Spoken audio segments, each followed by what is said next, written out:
وَكَذَلِكَ جَعَلْنَا فِي كُلِّ قَرْيَةٍ أَكَابِرَ مُجْرِمِيهَا لِيَمْكُرُوا فِيهَا۔ اب یہ ہے کہ آپ صلی اللہ علیہ وسلم کو تسلی دی جا رہی ہے، آپ کو پریشان ہونے کی ضرورت نہیں ہے۔ ہر ایک بستی میں اور ہر ایک جگہ پر کوئی ایک بندہ ہم مجرم بنا دیتے ہیں، اور ایک بندے کی بدبختی ہوتی ہے جو ہر ایک کام میں الٹا کام اس نے کرنا ہوتا ہے۔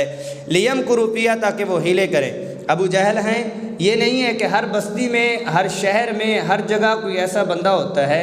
کہیں نہ کہیں اللہ پاک نے یہ سسٹم تو چلانا ہے، بنانا ہے۔ خوش بختی کسی کے ذمہ ہے اور بدبختی کسی کے ذمہ ہے۔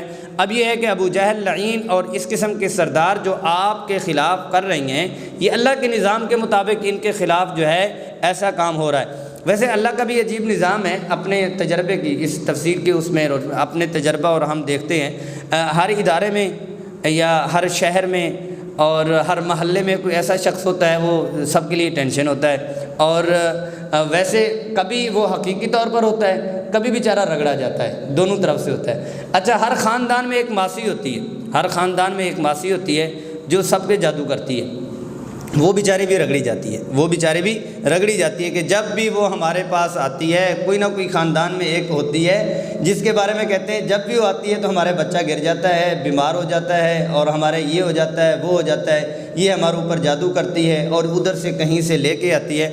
وَكَذَلِكَ جَعَلْنَا فِي كُلِّ قَرْيَةٍ أَكَابِرَ مُجْرِمِيهَا لِيَمْكُرُوا فِيهَا۔ یہ جو میں نے مثالیں دی ہیں اس کا اس کے ساتھ تعلق نہیں ہے، معاشرے کے چیزوں کے ساتھ کبھی وہ رگڑی جاتی ہیں، کبھی حقیقی طور پر ہوتی ہیں۔